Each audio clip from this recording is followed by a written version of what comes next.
지금 정치적인 이슈들도 심각한 것들이 많지만 그에 못지않게 지금 경제적인 이슈들도 아주 심각한 상황이어서 오늘은 좀 경제적인 얘기부터 먼저 드려보도록 하겠습니다. 본격적으로 경제 위기와 관련된 뉴스들이 지금 쏟아지고 있습니다. 작년에도 부실 PF로 시작된 건설업계 4월 위기설 같은 것들이 대두가 됐었지만 이제 큰 파장 없이 지나갔죠. 올해는 이제 건설업계뿐만 아니라 우리 경제 전반에 걸쳐서 4월에 심각한 위기가 올 것이다. 이번에는 쉽게 넘어가지는 못할 것이다. 이런 의견들이 지금 최근에 줄을 잇고 있습니다. 먼저 지난 2025년 3월 4일에 유통업계 공룡이자 국내 제2위의 대형 할인마트인 홈플러스가 기업 회생을 지금 신청한 상황입니다. 이제 그 원인에 관해서는 이제 LBO라고 불리는 금융기술 때문이라는 이야기도 있긴 있습니다. 그러니까 LBO가 뭐냐면 2015년에 이제 사모펀드인 MBK 파트너스가 홈플러스를 인수하면서 그 자금 총 6조 원 중에 약 2조 7천억 원 정도에 달하는 금원을 이례적으로 피인수 기업인 홈플러스의 자산을 담보로 대출을 받아 조달을 했다는 겁니다. 그러니까 통상 인수를 하는 경우에는 인수하는 사람인 내가 그 자산을 다 조달을 해야 되는데요. 내가 그걸 사면서 그 사는 사람이 가진 그 자산을 담보로 해가지고 대출을 받았다. 지금 이런 문제를 지금 삼고 있는 겁니다. 이제 그걸로 인해서 이제 재무 건전성이 좀 악화가 됐고 지금 현재 이 위기의 단초를 마련했다. 이렇게 보는 시각도 있긴 있어요. 근데 또 다른 의견들로는 그런 자금 조달 기술 때문에 홈플러스가 현재 이 위기에 봉착했다고 볼 수는 없고 이제 시장 변화와 매출 감소로 인한 펀더멘탈적인 요소의 어려움 때문이다. 이렇게 보는 견해도 지금 상당수를 차지하고 있습니다. 저는 이제 기본적으로 후자의 입장을 지지하는 편이고요. 이제 오늘 드리려고 하는 이야기도 이제 이거랑 관련이 된 이야기입니다. 이제 다음으로 이제 롯데는 이제 시간이 좀 됐죠. 롯데가 유동성 위기에 직면했다는 뉴스가 나온 지도 이제 몇 달이 됐는데요. 여전히 해소가 안 되고 있는 상황입니다. 유동성 위기라는 건 이제 그룹이 가진 유동화가 어려운 자산, 그러니까 사업 부문 그 자체라든지 이제 부동산이라든지, 그러니까 쉽게 말해서 지금 당장 팔아서 현금화를 할 수 없는 이런 자산들을 제외하고 지금 당장 현금화할 수 있는 자산이나 또는 이제 현금이나 이런 것들이 없어가지고 지금 대금 지급기일이 돌아와서 돈을 갚아야 하는데 돈을 못 갚고 있다 이런 얘기입니다.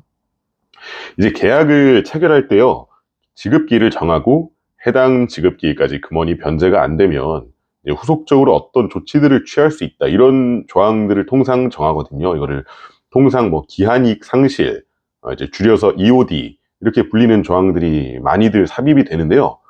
대금을 언제까지 못 갚으면 아직 상환기일이 도래하지 않은 다른 대금들 전체에 관해서도 전부 당장 상환 책임을 지게끔 하는 그런 조항들이에요. 기술적으로 도입이 많이 되고 있는 그런 내용들이고요.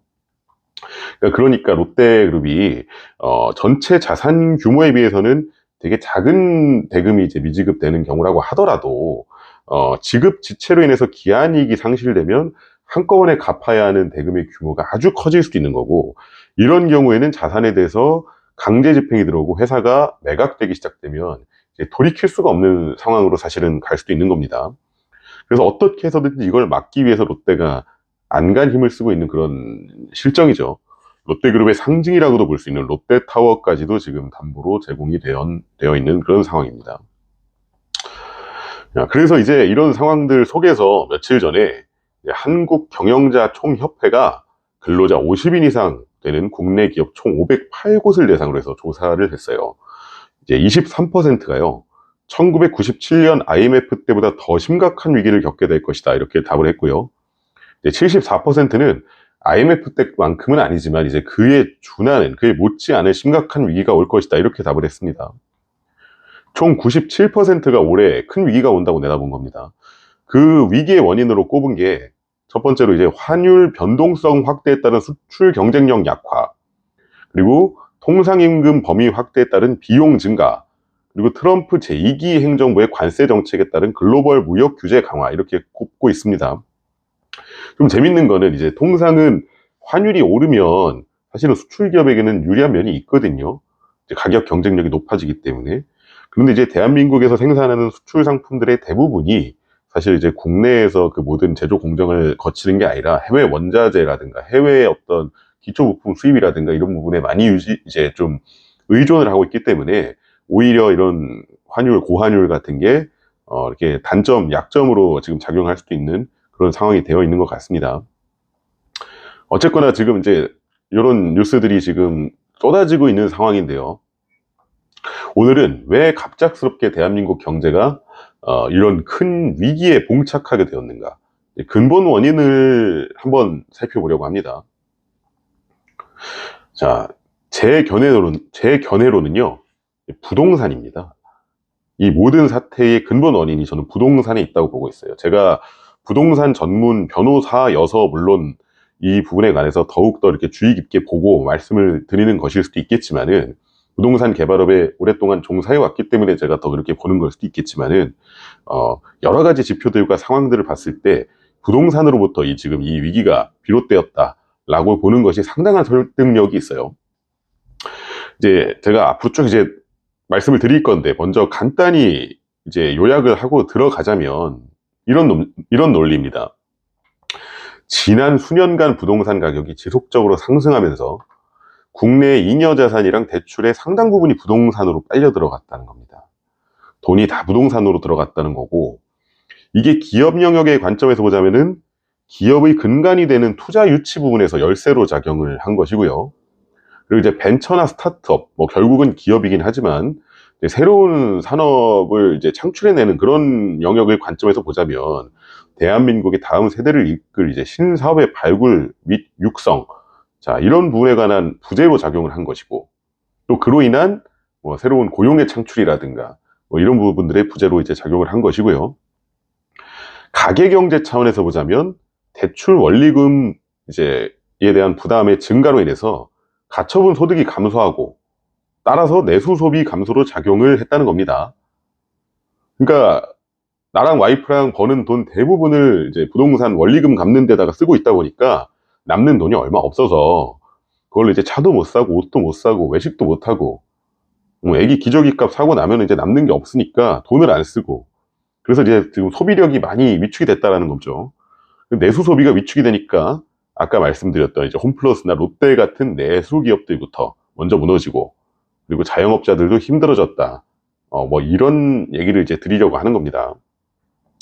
그리고 더 나아가서는 이제 금리와 환율에 대한 얘기도 안 할 수는 없는데요. 이 부분에 대해서도 이제 아래서 다시 좀 구체적으로 말씀을 드리겠지만, 지금 미국 금리랑 한국 금리 차이가 1.75%포인트 차이가 나고 있습니다.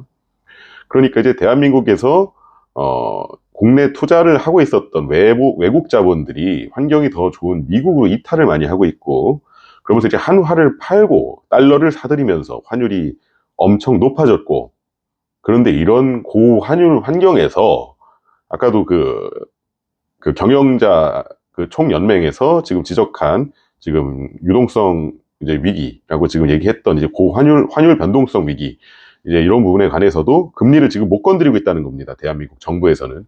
그 이유도 이제 부동산 때문이라는 겁니다. 왜냐하면 대한민국 자산 대부분이 부동산에 들어가 있기 때문에 금리를 올려서 이제 한미 간 금리 차이를 줄여버리면 이제 바로 대한민국 자산이 모두 거품이 되어버릴 그런 위험성이 있다.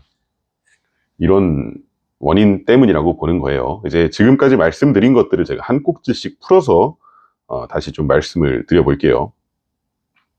첫 번째, 이제 부동산에 대한 투자 집중으로 인한 기업 펀더멘탈의 약화와 벤처 및 스타트업의 부진, 이제 이 부분에 대해서부터 먼저 말씀을 좀 드려보겠습니다. 이제 보통 자산을 축적한 사람이 그 돈을 다시 어딘가에다가 투자하려고 할 때 고려할 수 있는 선택지들이 여러 개 있죠.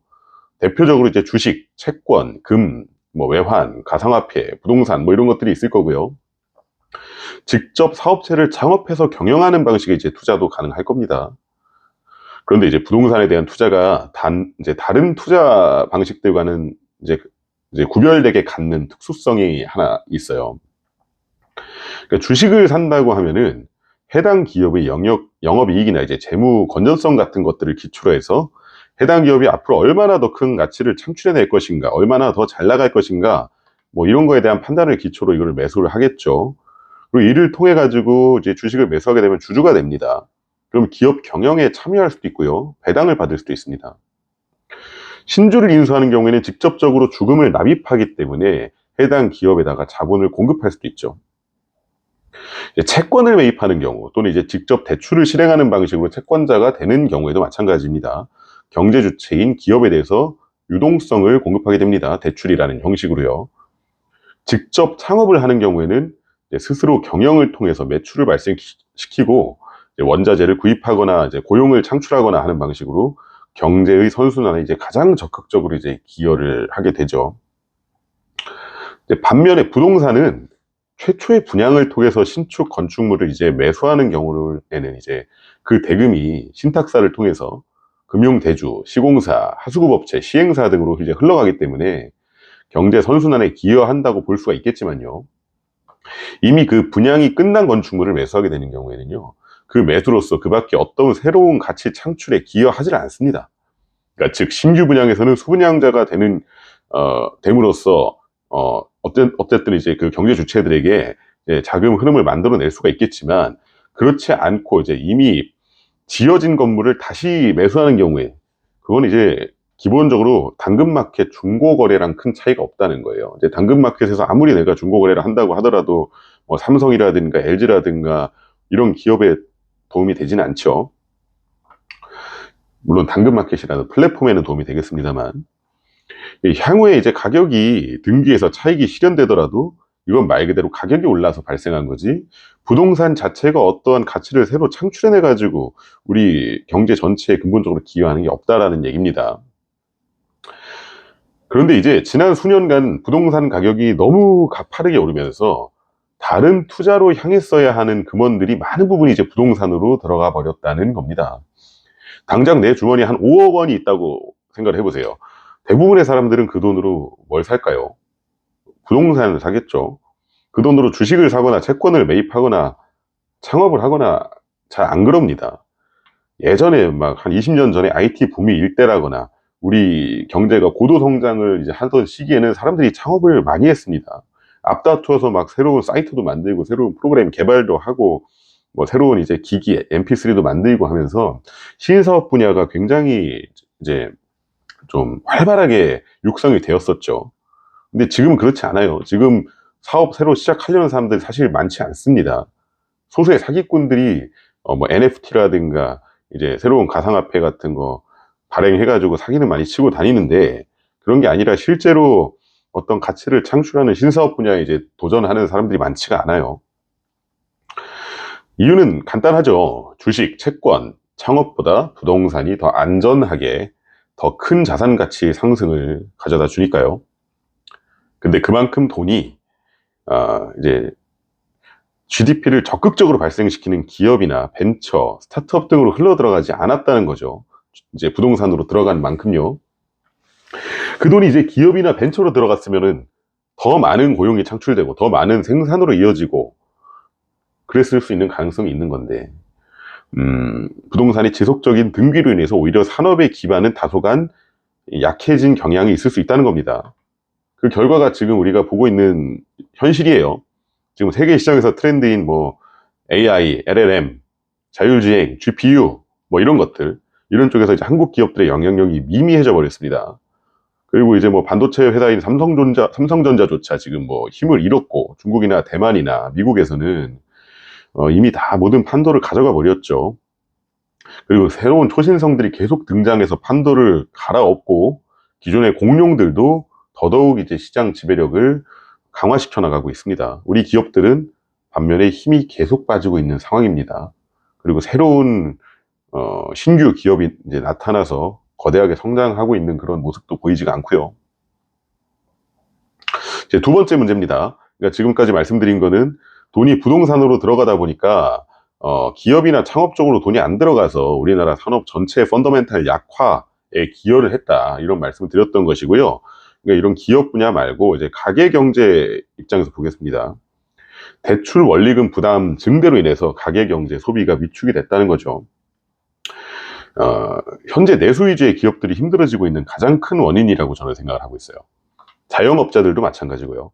지금 돈을 써야 하는 가게가 돈이 없는 거죠. 아까도 말씀드렸다시피 한 가게 그 가정의 수입이 뭐 예를 들면 남편이 400 벌고 아내가 300 번다. 총 수입이 한 700만 원 된다.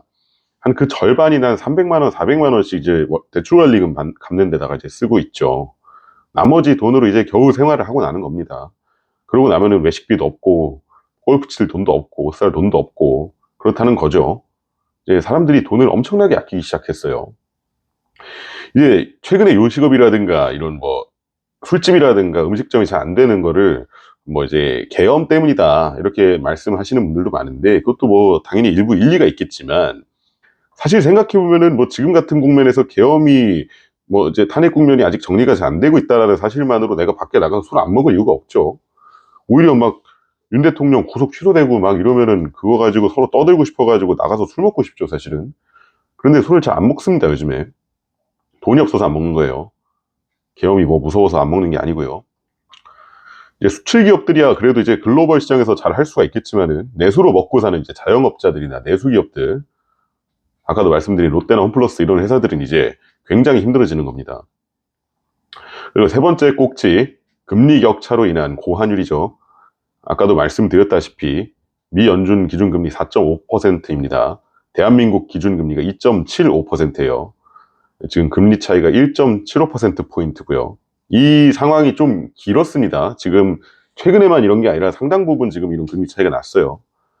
이렇게 금리 차이가 양국 사이에 나면 이제 부동산 매수하느라고 한국 기업 경제에 투자를 이제 등한시한 국민들을 대신해 가지고 이제 이걸 떠받쳐주고 있던 외국 자본들이 다 빠져나가기 시작하죠. 한화를 팔고 달러를 사겠죠. 미국에 가면 훨씬 고금리를 누릴 수가 있으니까요. 근데 이런 금리 차이로 인한 환율 폭등을 좀 조정을 해야 되는데 이걸 누구도 이걸 못하고 있는 겁니다. 여당도 야당도요. 왜냐하면 앞서 본 듯이 대한민국 가계경제 자산의 대부분이 다 부동산에 들어가 있고, 그 부동산이 다 자기 돈으로 산 것이냐 하면은 그렇지가 않죠. 전부 레버리지를 끼고 대출받아서 산 거죠. 다 은행 돈이에요. 금리가 조금만 더 높아져도 집집들이 막 터져 나가는 겁니다. 비명이 막 들리겠죠. 그래서 부동산 버블을 적당히 관리를 해줬어야 하는데 사실 각 정권에서 이걸 아무도 건드리지 못했어요. 이걸 해결을 해야 한다는 것을 어느 정도 다 인지는 하고 있었고 언제든지 이런 이슈들이 계속해서 있었지만 이걸 한번 꺼뜨리고 다시 건전성을 이제 도모해야 된다는 걸 알기는 알았지만 그렇게 하면 일단 단기적으로 엄청난 혼란이 올 수밖에는 없거든요. 대한민국에서 이제 축적한 자산 가치 대부분이 공중으로 증발해버리고 수많은 가계 경제가 파산에 이르겠죠. 엄청나게 많은 사람들이 자살을 할 겁니다. 지금도 자살률이 세계 뭐 1, 2위를 다투고 있지만 이렇게 돼버리면은 그런 수준이 아닐 거예요. 한강이 꽉 찰 겁니다, 아마. 지지율은 이제 땅에 처박히겠죠. 그래서 서로 계속 밀어온 겁니다. 민주당도 국민의힘도 서로 떠넘기고 싶었던 거죠. 그래서 이런 지금까지의 우리나라의 이런 경제적인 상황을 기초로 해가지고 앞으로 어떻게 될 것이냐. 그 얘기는요, 사실은 미래에 대한 전망은 뭐 옳고 그른 게 없죠. 앞으로 어떻게 될지는 아무도 모릅니다. 운이 좋아서 갑자기 뭐 동해바다에서 석유 뭐 유전이 갑자기 발견돼가지고 산유국이 될 수도 있죠, 우리나라가. 뭐 기적적으로 갑자기 그럴 수도 있는 겁니다. 아니면 이제 코로나 때처럼 뭐 세계적인 침체가 오히려 일어나서 뭐 이거를 이제 구하기 위해서 글로벌하게 이제 전 세계적으로 구제 금융이 엄청나게 좀 살포가 되고 다시 소비가 진작되고 자산 가치가 엄청나게 폭등할 수도 있습니다. 그건 아무도 모르는 겁니다. 근데 이제 그런 가능성들은 어느 정도 일단은 좀 차치하고 지금까지 말씀드린 이런 거에 기초해가지고 그냥 본다면 앞으로 어떻게 될 것인가. 지금 아까도 말씀드렸다시피 한국경영자총연맹에서는 이렇게 보고 있다는 겁니다. 이미. 어떻게 보고 있느냐. 결과적으로 기업 및 창업 등의 약화로 인해서 수출 등 산업 전반에 있어서 펀더멘탈이 좀 약화가 되고 가계경제의 소비 위축으로 인해서 내수 부진이 발생합니다. 돈이 돌지가 않으니까 상황이 나아지기가 어렵죠. 영세한 자영업자들부터 시작해서 내수로 먹고 살던 기업들이 흔들리고 내수 기업들에 납품하던 중소기업들도 어려워질 겁니다. 기업이 어려워질 때 이제 비유동 자산은 갑자기 현금화하기가 어렵죠.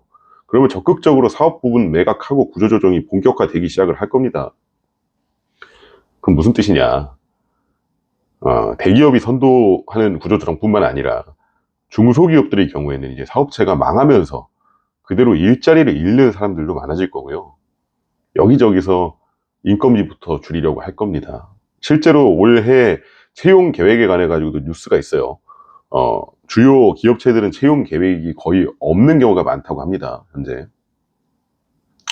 자영업자들도 도산하겠죠. 지금처럼 사람들이 밖에 나가서 마라탕도 안 사 먹고 뭐 복국도 안 사 먹고 그러는데요.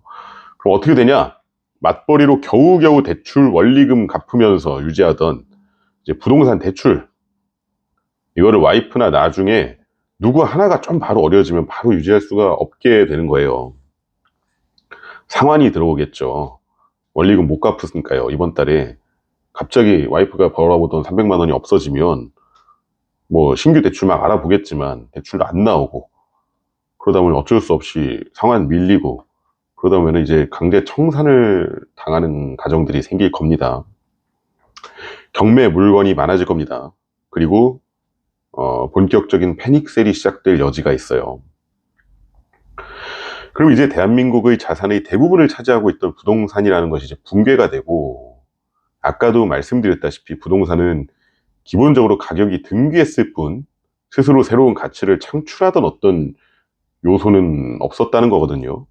그 붕괴된 자산에 따라서 그대로 우리나라 가계 자산의 시가총액이 재조정되는 거죠. 리셋되는 겁니다. 다시 시작해야 되는 겁니다. 부정적인 얘기죠. 근데 제가 드리고 싶은 말은요, 지금 이걸 부동산에 관해서 드리고 싶었던 얘기가 아니에요. 지금 대한민국이 겪게 되는 위기라는 거는 결과적으로 이게 부동산이 오를 것이냐 내릴 것이냐 그 얘기를 제가 드리고 싶은 게 아닙니다. 올해 위기에 봉착을 했어요. 대한민국의 기업들과 가계 경제가요. 그러면 거기에서 가장 취약한 게 뭐냐? 그리고 물론 그 취약점을 만들어냈던 것도 그것이지만 지금 가장 먼저 붕괴될 자산이 무엇이냐? 부동산일 가능성이 높습니다. 그래서 우리는 도대체 어떻게 해야 되는 것인가? 그것은 제가 다음 편에서 따로 한번 말씀을 드리도록 하겠습니다.